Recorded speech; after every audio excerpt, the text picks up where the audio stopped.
as you scroll your day away inside the digital world that you and I are living in, there's a high chance that you've already got interrupted by a 30-second ad that features elegantly dressed ancient Chinese gals exchanging overly cheesy dialogues like some sort of 90s Mexican telenovela series. Huh? Why did you push me? Why would she want to harm me? I shall conquer you, concubine. And I bet that 99% of the time, you didn't bother to finish the ad because either there's already enough drama in your life, or you just can't simply stand the cringy, over-the-top narrative. For whatever reason, there will be no skip button for you this time around because I got Legend of the Phoenix waiting in the wings. Moto Global attempts to capture new player markets in the West, bannered by ancient China's rich imperial history and classic societal culture, which are all tightly packed in their recently released story-driven mobile game. Is it really just an annoying ad that contains senseless banter, or is there more than meets the eye? Let's find out. With you at my side, I can do anything. I fear nothing, even when I am against the world. Legend of the Phoenix tells the harrowing tale of a princess who used her family's wealth to help her lover become the crown prince. But in a tragic turn of events, the crown prince eventually took her for granted, and now consumed by power and greed, he double-crosses everyone and repays her kindness by killing and slaughtering not only her, but her entire family as well. That's not so cool. This is where your adventure begins as you'll assume the role of the reincarnated version of the slain princess. Your sole mission is to devise a vengeful plot to get even with the crown prince and pull all the stops to prevent his ascendancy to a higher throne. To get close to the prince, you volunteer to apply as one of the maids in the imperial palace.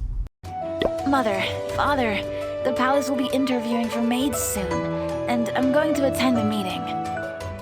From there, you meet different characters motivated with different intentions as you slowly climb your way up the ranks. Sticking with the story mode is the ideal thing to do at first, because you might get too overwhelmed by the myriad of features available in the game. Here, you have the power to choose the things you want to say or do through dialogue exchanges while making friends and enemies along the way.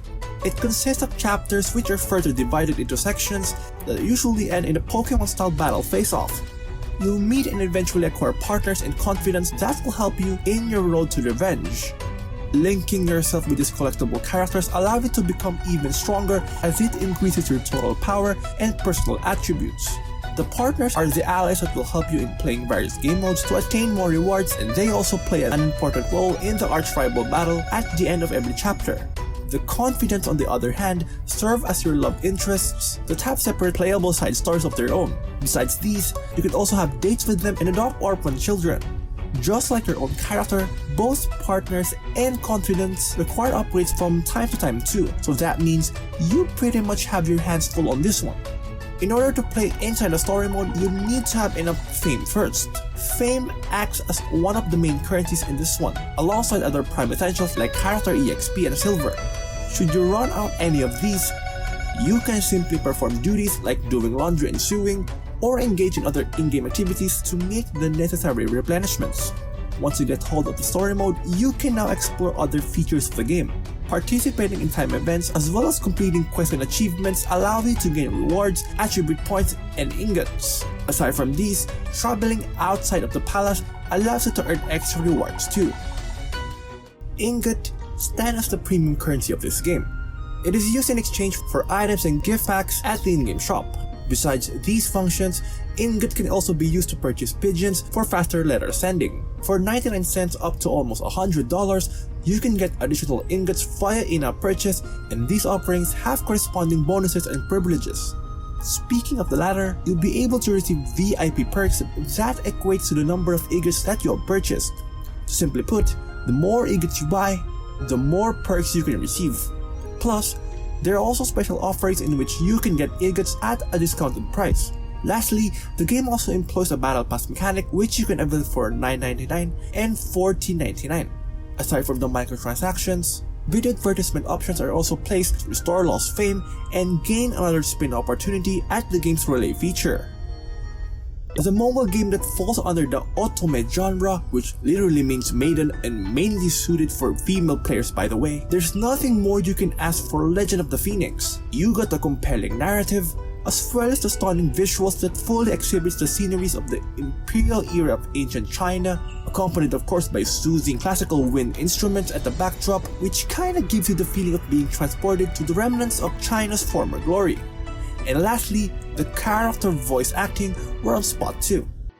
Blossom quiver in the biting wind. The fallen flower will bloom again. Making the game less one-dimensional by providing some gameplay dynamics definitely deserves a nod. However, players that are not familiar with the game might get overwhelmed with lots of icons and several features presented at the beginning of the game. They should introduce the players to the complementary element at the proper pace, or they could have at least dialed the number of features down a bit instead of flashing everything on one go. In addition, the game has a broad and diverse RPG aspect as well, and this could give players a slight headache because of its confusing nature, specifically the gathering of materials necessary for character upgrades. Sticking to their flagship feature, which is the story-driven dialogues, should always be the top priority to prevent players from deviating from their bread and butter. Yes, any gameplay addition is always a welcoming sight, but it is also important to make players understand the impact and relevance of a certain feature in relation to the core gameplay. Legend of the Phoenix doesn't chip away your playing sessions with the frequent appearance of ads. The game relies heavily on microtransactions, and video ads are just optional, so this is a big win for free-to-play casual players. Performance-wise, the game has been in and out of the top 200 grossing game charts since its release just last April. If you're looking for a throwback-themed immersive RPG dating simulation game, then this one might be just your fix. Overall, Legend of the Phoenix has what it takes to create a legend of its own. Though there might be misses here and there, I'm sure that this will be improved in the game's future updates.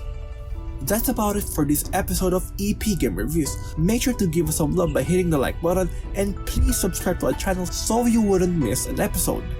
Once again, my name is Pao, and as always, I shall see you on our next game breakdown.